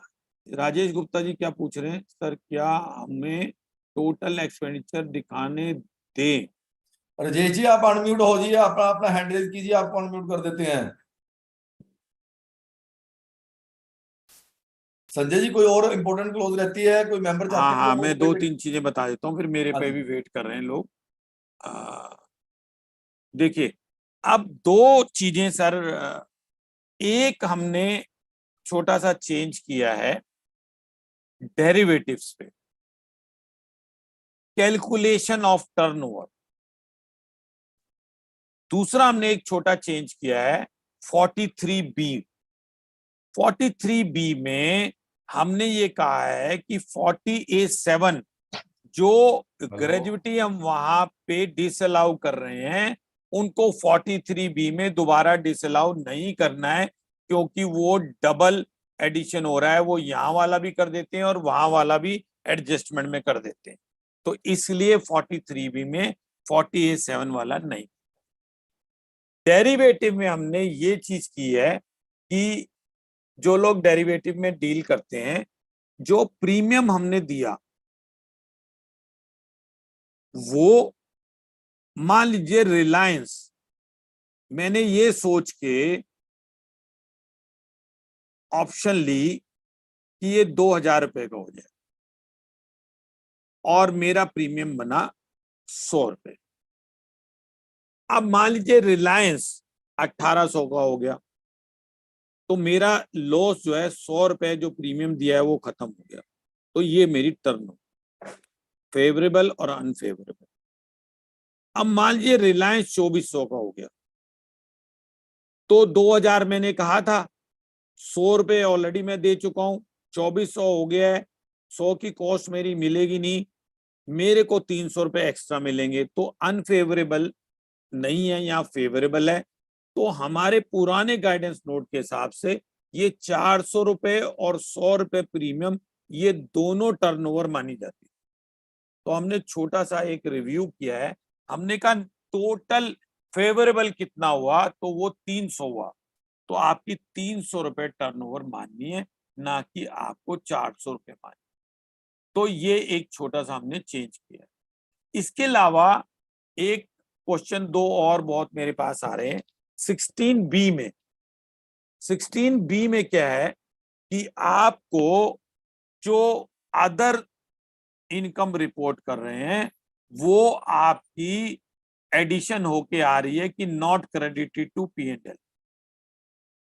अभी हमने वहां रिप्रेजेंटेशन करी है डायरेक्ट टैक्स कमेटी ने, और उन्होंने उनको कहा है कि आपके सॉफ्टवेयर में प्रॉब्लम है, क्योंकि हम तो क्रेडिट नॉट P&L करते हैं लेकिन इनकम टैक्स की रिटर्न में अदर सोर्सेज में वो दिखाता है। तो अदर सोर्सेज में जब वो दिखाता है तो आपको वो अपना इंटेलिजेंट टूल लगाना चाहिए। आप टूल लगा के उसको जो है अपने आप पकड़ें। जब अगर एसएससी ऑफर नहीं करे तब जोड़ो, आप 2-2 बार जोड़ रहे हो तो हमको डांटता है वो। So what we have said कि अगर मेरी ओपिनियन है, उसमें गाइडेंस नोट में नहीं कहा कि till such time that utility और that rule of the CPC is change, आप उसको डिस्क्लेमर में जहां ऑब्जर्वेशन होती है वहां ये दिखाएं कि एसएससी ने ये इनकम P&L में इसलिए नहीं क्रेडिट करी कि ये P&L से रिलेटेड नहीं है, बिजनेस से रिलेटेड नहीं है, लाइक इंटरेस्ट है, हाउस प्रॉपर्टी है, कैपिटल गेन है, ये इसने रेस्पेक्टिव हेड में दिखाई है और हमें ये बोला है कि रिटर्न फाइल करते टाइम कवर करेगा, इसलिए ये टोटल अमाउंट है और हम इसको डिस्क्लोज नहीं करते। संजय जी, मेरे केस में बड़ी पिक्यूलर प्रॉब्लम आई है। हमने प्रॉफिट बैंक गारंटी देते हैं तो उसके ऊपर एफडी बना के देते हैं, तो एफडी का जो इंटरेस्ट है हमने प्रॉफिट लॉस में ले रखा है। उन्होंने इस बात की एडिशन कर दिया जी कि 26 ईयर्स में आपका इस पे टैक्स काटा और आपने उसको इनकम फ्रॉम अदर सोर्स से में नहीं लिया। तो जी ऐसा है, आपको ये वहां पे फिर अपील और रेक्टिफिकेशन दोनों करेंगे अतुल जी। ये क्या है, जब ये प्रॉब्लम ज्यादा आएंगी तो एआई टूल उनके इम्प्रूव करवाएंगे धीरे धीरे, लेकिन अभी आप लड़ नहीं सकते क्योंकि क्या है, ये सिस्टम बेस्ड काम हो रहा है। सिस्टम बेस में ये ट्रबल आएंगी। शुरू में जब आपने कंप्यूटराइजेशन हो रहा था तो और अजीब अजीब सी आती थी, 26 ऐसी नहीं टैली होता था, तो ये भी हो जाएगा पुरेसा। You have to bear with them. we are हम तो ग्रीवेंस भी डाल रहे हैं और 154 भी डाल रहे हैं और अपील भी डाल रहे हैं। वो अभी है, कुछ चीजें इंप्रूव करने वाली है। दूसरा क्या है, कैपिटल रिसीट। जैसे LIC की प्रोपराइटर के केस में सबसे ज्यादा प्रॉब्लम आ रही है। LIC का जो कैपिटल रिसीट आती है वो हम कई बार लिख देते हैं कि कैपिटल जो है वो इनकम में नहीं दिखाई है, वो दोबारा ऐड करके दे देते हैं। तो ये सब चीजें आपको देने की जरूरत नहीं है। अगर बहुत ज्यादा किसी को वो है तो वो इनको सबको ऑब्जर्वेशन में दिखाते। तो ये जो है मेरा अपना ये सारा वो है। अश्विनी जी, अगर आप कोई और चीज किसी को कोई क्लॉज, अब आप एक बात डाल दें कि अगर किसी ने और कोई क्लॉज के बारे में कुछ पूछना है, एक छोटा सा मैं और बताऊंगा कि 1 करोड़ से 10 करोड़ वाली वो जो है वो कैसे टर्नओवर कैलकुलेट करनी है, वो जरूर मेरे को एक बार बताना है, क्योंकि उस पर बहुत सारी क्वेरीज मेरे पास आती रहती है। हैंड तो सर बहुत रेज हैं, क्वेश्चन मेरे ख्याल में क्यूए में 15 क्वेश्चन है, ये तो सारे रिजॉल्व हो गए। नहीं, difference in GST reporting due to cash basis and accrued basis under tax audit. Answer live दे देते। हाँ जी, ये राजेश गुप्ता जी को आपने दे दिया। इसके बाद है Kapil Kumar, if you give disclosure disclaimer for usability to provide information, inability होना चाहिए। दे सकते हैं लेकिन वी शुड लुक इनटू कि भाई ये इशूड मना कर रहा है।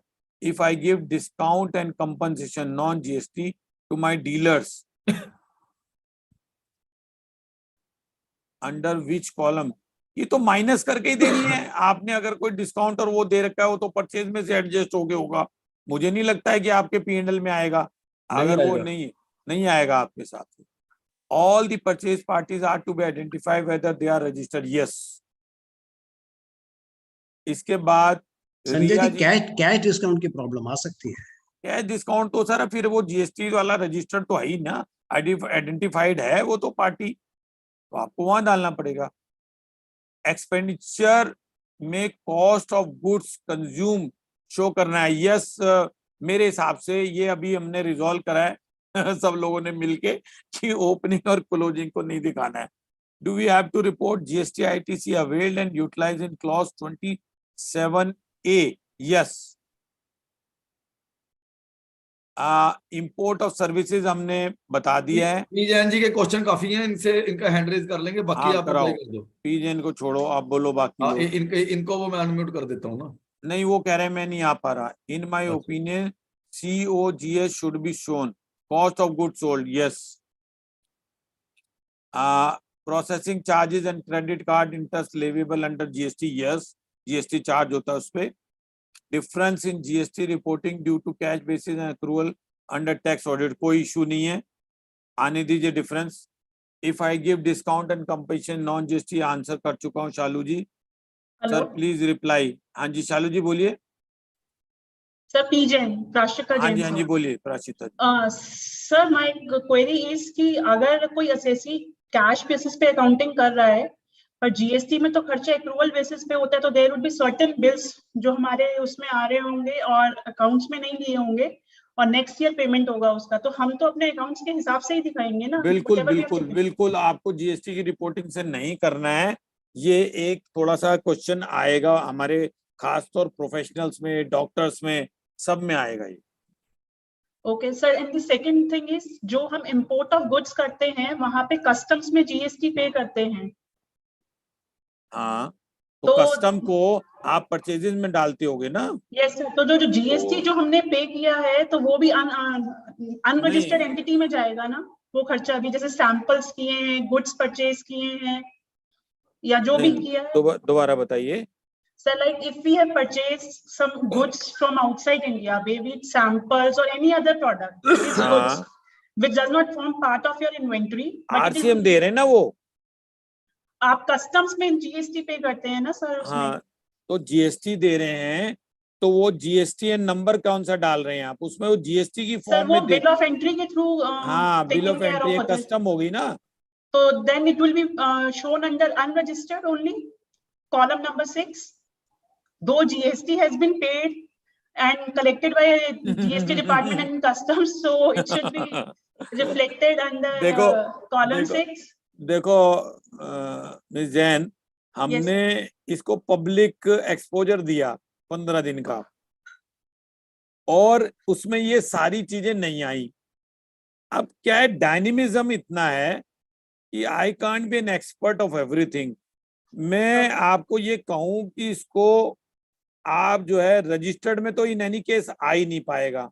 So because we don't have the GST number of the customs, yes. So they will never reconcile. If tomorrow, suppose GST people they issue a notice to me that look Sanjay Agarwal, you have reported like this, kindly reconcile. Yes. So I'll be in trouble because these are not registered entities. These are not entities. So you have no option but to show in the last column because this is an expenditure you have claimed and you have paid something. The cost of the expenditure is only the GST. तो unregistered में ही जाएगा. Disclosure साथ में दे दें sir. Disclosure तो देना ही पड़ेगा ना आपको ऑब्जर्वेशन में. And sir, as you have mentioned that salary and all other expenses relating to salary should be shown in the column number 6. So leave encashment and gratuity also. I have changed in the after looking to the entire guidance note final copy. Mr. Ravi has helped me in changing my presentation that salary according to the institute should not be included when salary they are talking. So leave etc. on which no GST etc. is levied or charged. In that case, that should not be shown as expenditure because they are classified under Schedule 3. And in observation, you have to give it that look, this is the expenditure on which is paid to the employees is not being included either in column number 1 or column number 6. Sanjay ji मैं थोड़ा सा add कर दूं एक चीज. हाँ जी. अक्षता जी, जो भी रिवर्स चार्ज मैकेनिज्म में जीएसटी पे हो रहा है वो इसीलिए पे हो रहा है बिकॉज द रिसिपिएंट और provider of the services is not registered. He is not supposed to be registered. They are exempt. Therefore, it will have to be shown under the unregistered. Last column, ना last column ही तो बता रहे हैं. Last column. वही बताया. हाँ जी.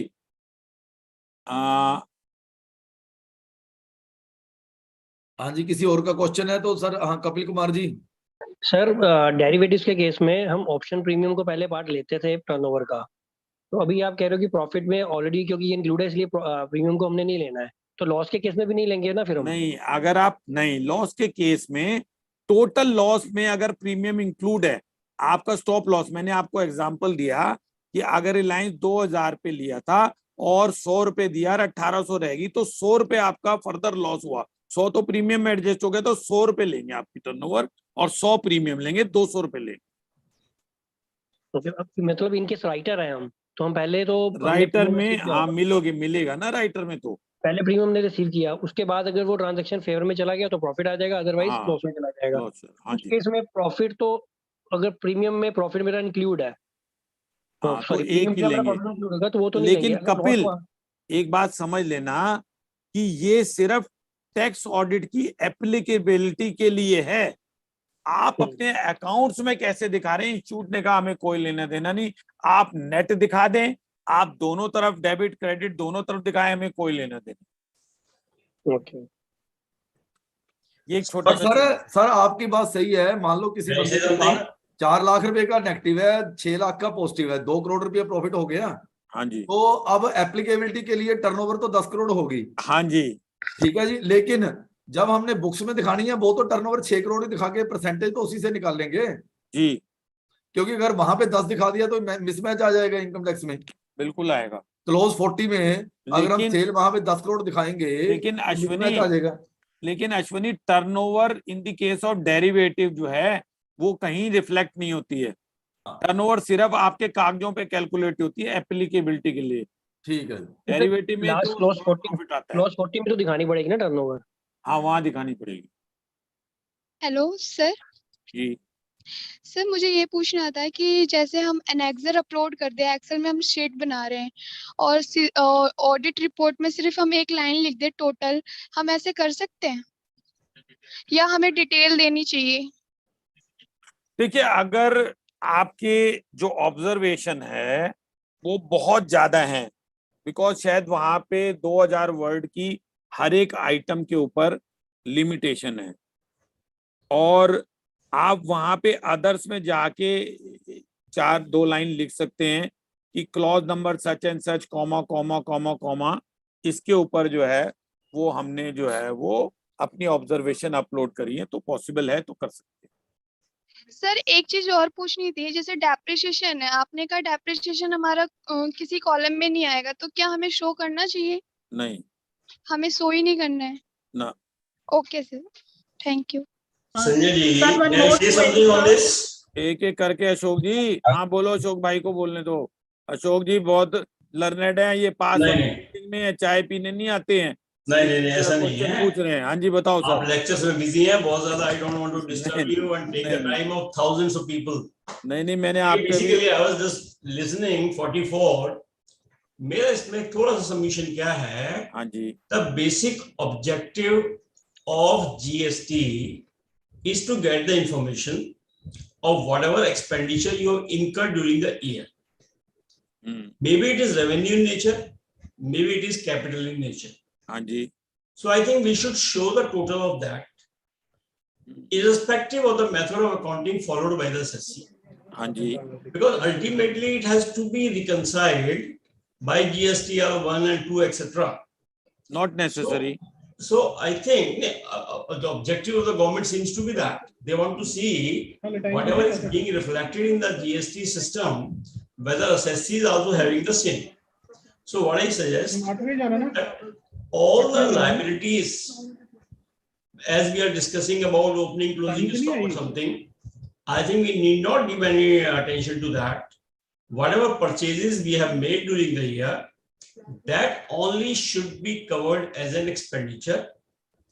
If it is to the registered person, registered or unregistered or composition, accordingly import definitely, even though taxable. In many other cases also, when RCM is applicable, payment to advocate, etc., or transport, there it will be unregistered. So capital expenditure also should be included here. So there is no question of reconciliation of expenses with the profit and loss account. So whatever liability I am incurring as per the GST, that should only be reported. आपको sir बिल्कुल ठीक कहा आपने। नहीं, आपने बिल्कुल ठीक कहा कि ये हमें दिखानी चाहिए, लेकिन in the case when the system of account, ये तो रिजॉल्व कर ही दिया हम सब लोगों ने अभी 300 लोगों ने बैठ के रिजॉल्व कर ही दिया मैं ये। सुन रहा था, मैं काफी देर से हैंड रेज किया था। सब लोगों ने ये रिजॉल्व कर ही दिया कि ओपनिंग स्टॉक नहीं आना चाहिए। दूसरी बात ये कि दूसरा पॉइंट कहाँ पे डिस्टिंग्विश जो है हो रहे हैं, आपका मेथड ऑफ अकाउंटिंग कैश है तो, और जीएसटी में अक्रूवल है, तो आप नहीं करेंगे, क्योंकि मेरे को अगर मैं वहां एक्सपेंडिचर टोटल दिखा दूंगा ज्यादा, जो कि मेरे अक्रूवल के हिसाब से ज्यादा हो सकता है, कम में तो चलो कोई बात नहीं, लेकिन ज्यादा अगर मैंने दिखा दिया और मैंने पेमेंट नहीं करी और मेरी कोई लायबिलिटी भी पे नहीं है, तो मैं जीएसटी के हिसाब से नहीं दे रहा हूँ, total expenditure as per books of account दे रहा हूँ सर। क्योंकि कॉलम नंबर 5 के अंदर जो इशूट ने कहा है कि पेमेंट मीन्स एज पर आपका अकाउंटिंग सिस्टम, और वो कॉलम वाइज उन्होंने कहा इसको टोटल करके आप रिकंसाइल करें। देखिए तो इसीलिए आई थिंक इसीलिए they have asked to information, one is what is the expenditure and another one is how much is the payment. हाँ जी, otherwise there was no need of asking for the payment. Sir simply ask the expenditure. Payment इसीलिए उन्होंने कही, basically मैंने बताया वो चाहते क्या थे, लेकिन वो थोड़ा सा यहाँ पे अंडरस्टैंडिंग में प्रॉब्लम है। वो 180 दिन से ऊपर कितनी पेमेंट नहीं हुई या 180 दिन तक आपने कितनी पेमेंट करी, वो ये कैप्चर करना चाहते हैं ताकि आपका जीएसटी इनपुट क्रेडिट आपका डिसअलाउ हो सके। इनफैक्ट ये है, लेकिन अब वो पॉसिबल नहीं है। They are not asking that. They are not asking. In fact, they should have asked this. Also. They should have asked this. In fact. देखिए वो पार्ट जीएसटी ऑडिट जो उन्होंने अवॉइड कर दिया, तो I think they are trying to bring those things here in the tax. हाँ, तो है ना जी, फीसें तो बढ़ानी पड़ेंगी ना। अगर आप अलग है वो कितनी बढ़ पाएंगी और क्या रहेगा, ये तो सब अपने हाथ में ना जी। हाँ दैट्स राइट। पर सवाल ये है कि वो जीएसटी की रिपोर्टिंग यहाँ, वो टैक्स ऑडिट जो जीएसटी का ऑडिट गया है वो पार्ट यहाँ रिप्लिकेट हो गया। बिल्कुल फुली एग्रीड। और मेरे ख्याल से एक्सपेंडिचर को एक्चुअल के बेस पे लें, पीएनएल अकाउंट को भूल लें, क्योंकि ऐसा नहीं बोला है इंस्टीट्यूट ने, बोला नहीं है, but I think it should be,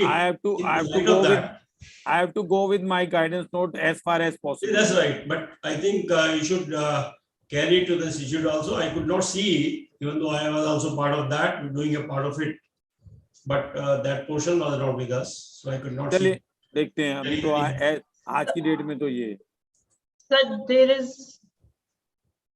ये हाँ जी बोलिए। हाँ जी। Yes sir. Sir, there is a query regarding the limit for tax audit. सर बिजनेस के केस में 10 करोड़ की लिमिट है, but there are like cash expenses के लिए लिमिट जो सेट की गई है 5% की लिमिट सेट की। ये वाला मैंने अश्वनी जी को कहा था, ये पॉइंट लेता हूं मैं इफ टाइम परमिटेड, अभी मैं इसको एक्सप्लेन कर देता हूं। अभी दूसरी और कोई क्वेरी हो तो उसके बाद आते हैं। सर अगर कोई क्वेरी है तो अनम्यूट होके पूछ लें, बाकी हम अब चैट और क्यूए के नहीं ले रहे। नहीं, अब मैं लास्ट ले रहा हूं जो और कोई अब बाकी लोग जो है, ये संजय कुकरेती जी ने हैंड रेज किया हुआ। अश्वनी हाँ जी, आपको सॉरी आपको किया था इनको, एक मिनट आप पूछिए जी क्वेश्चन संजय जी। अनमोल जी पूछिए, फिर क्लोज कर रहे हैं जी। हाँ जी सर, मैं पूछ रहा हूँ कि जैसे मेरे क्लाइंट के 2-3 ब्रांचेज है इंटर स्टेट, और उनमें आपस में भी ट्रांजेक्शन्स होते हैं। हाँ, तो जीएसटी में सेल्स परचेज काफी ज्यादा होती है, जब हम लोग उसको कंसोलिडेट करते हैं तो वो आपस की जो ट्रांजेक्शन्स होती है उसको हटा देते हैं और फिर नेट अमाउंट लेते हैं। हाँ कोई दिक्कत नहीं, आप अगर ब्रांचेस है वो तो हटाओगे ही आप जी, नेट से तो लेना है यहाँ आपको। जब हम लोग परचेज लेंगे वो टैली नहीं होगा, वो आपको अपने कहीं ऑब्जर्वेशन में डालना है तो डाल दीजिए, इंटर ब्रांचेस इतना इम्पैक्ट है। ओके ठीक है सर। हाँ जी, अपने सुनील दत्त जी आप पूछिए क्वेश्चन फटाफट। हाँ जी संजय, नमस्कार जी। नमस्ते नमस्ते। सर मैं जस्ट एक ओवरऑल व्यू पूछना चाहता हूँ। What is in my mind कि all CAs are doing this clause 44 in different ways. किसी का ओपिनियन है कि हम टोटल डिस्क्लेमर देंगे, कोई फिल कर रहे हैं विद द डिस्क्लेमर कि ये figures have been provided by the party and they may not be truly मतलब नहीं दे सकते वो ऐसे। हाँ जी हाँ जी, वो नहीं दे सकते, आप नहीं दे सकते। नहीं, तो whatever you disclaim or Okay. you give it or you explain what is your disclaimer. ये पार्टी ने दी, मेरी कोई रिस्पॉन्सिबिलिटी है, नहीं कर सकते। पार्टी ने दी तो उनको वेरीफाई था एज ए चार्टर्ड अकाउंटेंट आप ही ने करना ना, वेरीफाई तो करना पड़ेगा। यू कांट गिव डिस्क्लेमर की फिगर इन्फॉर्मेशन तो है मगर हमारी जिम्मेदारी नहीं। और इधर we should not give any figure and give us clean disclaimer, this is देखिए पॉसिबल। इशूड ने मना किया है, क्लीन डिस्क्लेमर नहीं देना है, हम इशूड से सजेस्ट नहीं कर रहे हैं, क्योंकि इसलिए इशूड से हम ये सजेस्ट कर रहे हैं कि we have a doubt, I should not say on record that if we say that we are unable to give this figure, they may tomorrow think that we should not get them audited from us. So that is why issued is absolutely clear, we should give it as far as it is possible. Okay. चलो जी, परमजीत जी आप बताएं। परमजीत जी मेरे ख्याल में Sanjay ji question छोड़ के अब आप अपना वो क्लोज, अब ये लास्ट जो है बता देता हूं। ये जो एक मिथ है कि टैक्स ऑडिट की लिमिट 10 करोड़ है, ऐसा नहीं है, इसके लिए भी कैलकुलेशन करनी पड़ेगी। टैक्स ऑडिट की लिमिट 1 करोड़ से ऊपर होती है, टैक्स ऑडिट करना कंपलसरी है, but there are carve outs, और ये जो कार्व आउट है ये कंपलसरी है, ये ऑप्शनल नहीं है। अब आपको क्या करना है, सबसे पहले आपको टर्नओवर जिसके अंदर जीएसटी इंक्लूड नहीं करना है, अगर आप exclusive system of accounting maintain कर रहे हैं, जिसका मतलब ये कि आप अपनी जो सेल्स या जो भी रेवेन्यू फ्रॉम ऑपरेशन दिखा रहे हैं उसके अंदर जीएसटी इंक्लूड करके आप अपने P&L में नहीं दिखा रहे हैं, तो वो आपकी 1 करोड़ से ज्यादा होनी चाहिए और 10 करोड़ से कम होनी चाहिए। अब आपकी ये फिगर आ गई, इसको पार्क कर दें, लेफ्ट हैंड साइड पे लिख लें। अब आप दूसरी चीज करें, अब आपको क्या करना है कि total payment made during the year, whether cash whether cheque, इसके अंदर जो भी आपने बैंक से पैसा निकाला अपने ही और अपने ही बैंक में वापस डिपॉजिट कर दिया, इसको ऑफसेट कर लिया। अब ये जो पेमेंट है, ये payment is not only for expenditure, this payment can be repayment of loan, this payment can be purchase of assets, तो टोटल आपको उसको ले लेना। अब मैं एग्जांपल आपको 3 दिए, मान लीजिए आपने अपनी परचेजेस के लिए 6 करोड़ रुपए पेमेंट, 5 करोड़ के आपने लोन वापस कर दिए, अब ये 11 करोड़ हो गए, तो ये 10 करोड़ से तो एक्सीड हो गए, नो वरी, आप उसको वहीं पार्क रहने दीजिए, आप अपने इस फिगर को कैलकुलेट करिए। अब ये 11 करोड़ हो गए, आपने 1 करोड़ की एसेट खरीद लीजिए, 12 करोड़ रुपए टोटल आ गया, इसको टोटल कर, इसका 5% निकालिए, 12 पंजे 60 लाख रुपए हो गए। अगर आपने कैश में पेमेंटें, चाहे वो एक्सपेंडिचर के लिए की हो, चाहे रीपेमेंट ऑफ लोन के लिए हो, चाहे कैपिटल एसेट खरीदने के लिए 60 लाख से नीचे कर रखी है, तो आप फिर पार्क कर दीजिए कि आपको टैक्स ऑडिट करने की जरूरत नहीं है, अभी रुकिए। अगर आपने यहां से 60 लाख से ऊपर की फिगर आ गई तो आपको तीसरे स्टेप पे नहीं जाना है, दूसरे ही स्टेप पे रुक जाना है और आपको ऑडिट करनी है। लेकिन अगर आपकी ये पेमेंट जो है वो 60 लाख से कम है तो आपको तीसरे स्टेप पे जाना। तीसरा स्टेप ये कहता है कि आपने जितनी पेमेंट रिसीव करी है, चाहे वो लोन की है, चाहे वो डेटर्स की है, चाहे वो आपने कैपिटल एसेट बेचे, चाहे आपने शेयर कैपिटल, इन सबको आप जोड़ लें। दे मे exceed 10 crore, they may not exceed 10 crore. अगर मान लीजिए ये फिगर 8 करोड़ रुपए आई, आप 8 करोड़ का 5% निकालें, 40 लाख, और 40 लाख तक अगर आपने कैश नहीं रिसीव किया है तो आपको टैक्स ऑडिट नहीं करनी है किसी भी कंडीशन में। और एक रिटर्न के अंदर भी कॉलम है, वहां पे आपको इसमें यहाँ पे यस यस जब लिख देंगे, टर्नओवर 1 से 10 के बीच में यस, पेमेंट कैश में नहीं करी नो, और रिसीट कैश में नहीं है 5% से नो, तो आपका टैक्स ऑडिट एनेबल का कॉलम खत्म हो जाएगा, आपको ऑडिट नहीं करनी। अब क्या है कि मेरे पे कई क्वेश्चन आ रहे हैं कि जी क्लाइंट कह रहा है बैंक के लिए चाहिए, यहाँ के लिए चाहिए, वहां के लिए चाहिए। तो दो ऑप्शंस है। अगर मान लीजिए वो चेक से पेमेंट कर रहा है, आरटीजीएस एनईएफटी नहीं कर रहा है, क्योंकि आरटीजीएस एनईएफटी अकाउंट पे ही होगी, वो अगर चेक से पेमेंट कर रहा है और उसका चेक का पेमेंट 5% से ज्यादा है, तो आप उससे एक एंगेजमेंट लेटर में ये ले सकते हैं, क्योंकि आप अपनी ऑब्जर्वेशन में दीजिए कि ये जो चेक हैं ये कैश प्रेज्यूम कर रहे हैं in absence of the availability of the evidence in the hands of the client, क्योंकि चेक जो है बैंक वापस नहीं देता है क्लाइंट को, तो मुझे मालूम नहीं है कि वो अकाउंट पे ही है या नहीं।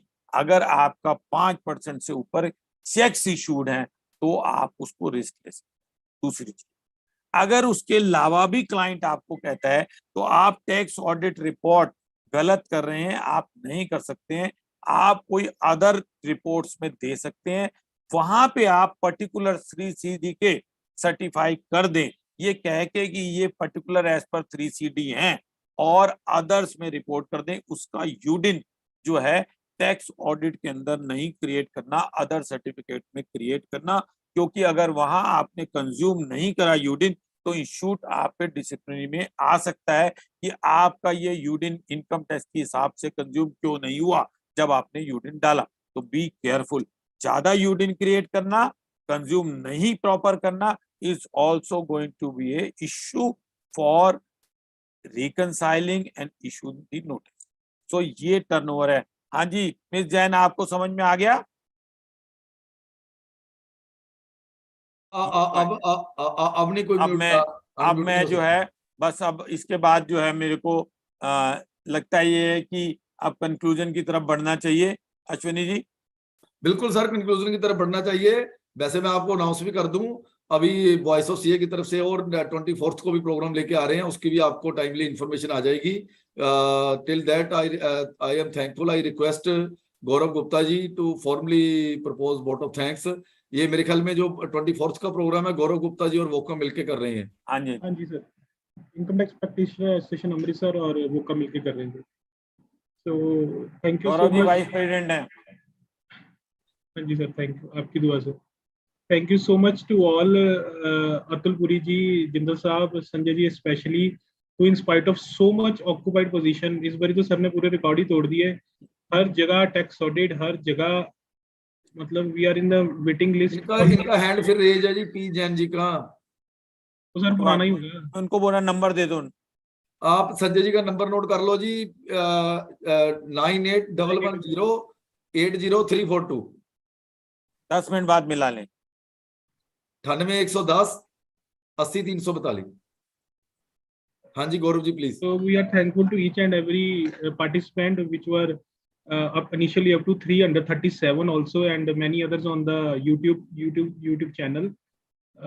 Everyone is eagerly waiting for this clause to be discussed, and Sanjay ji discussed it so minutely, like each and every point has been discussed in details, and some anomalies like closing stocks and opening stocks have been discussed in detail so much that this is a ready much material for institute reference guidance note for to be followed further for any technical discussion also.